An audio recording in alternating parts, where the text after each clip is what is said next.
Sounds like this.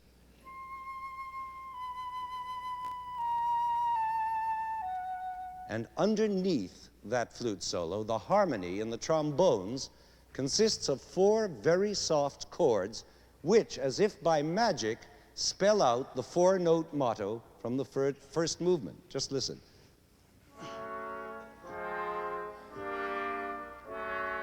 That's the harmony under the flute solo. Now listen to them together, the flute melody and those chords in counterpoint. It makes a whole network of minor seconds.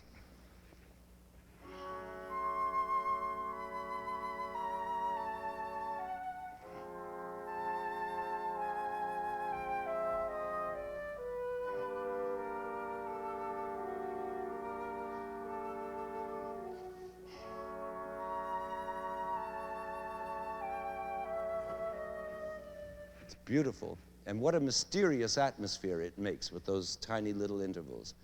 But then abruptly the third movement charges in high spirits, as if to dispel the mystery. But after a brief moment, the old 4-note motto clangs forth again in the brass, and then faster in the woodwinds, and then even faster in the strings, as if to show that this riddle of minor seconds from the first movement is still not solved. It sounds like this.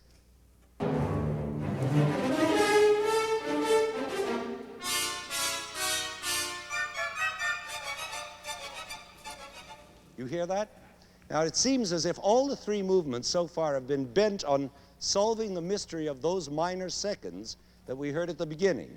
But now in the last movement, we finally get the feeling of having solved it as it breaks in with this great jolly tune.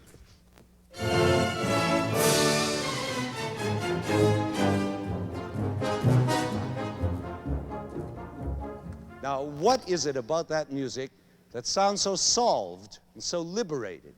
It's just this, that after all the messing around with those crabbed little intervals of minor seconds that we've been hearing for 3 movements, we finally arrive at a triumphant tune that opens up into a major second.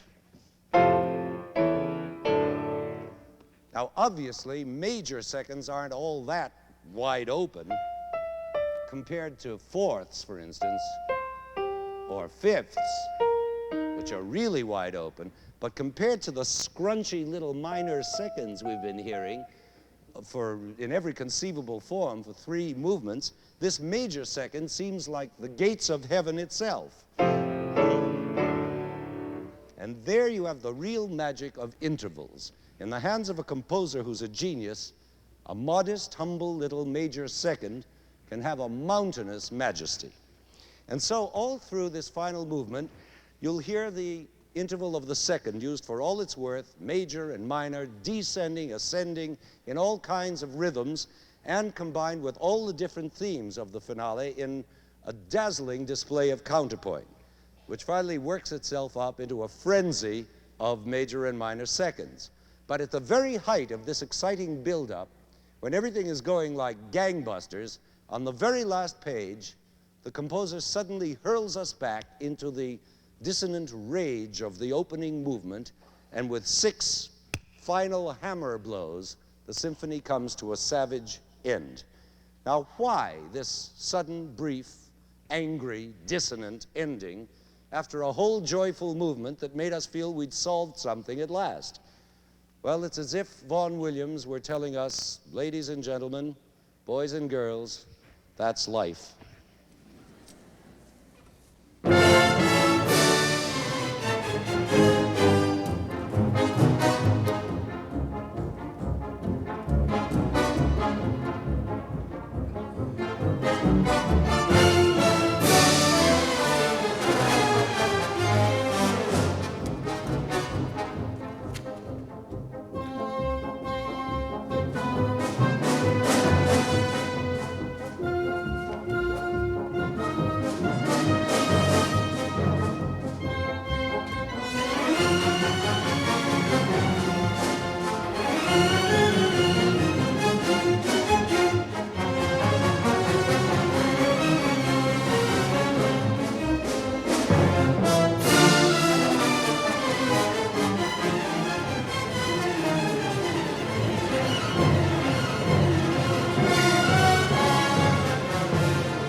From Philharmonic Hall in Lincoln Center, the 9th season of the award-winning series, the New York Philharmonic Young People's Concerts, under the musical direction of Leonard Bernstein, has opened with Musical Atoms, a study of intervals.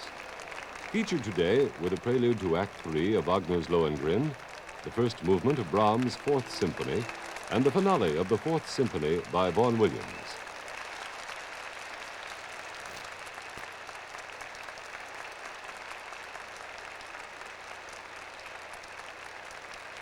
This program was recorded in Philharmonic Hall and was produced and directed by Roger Englander.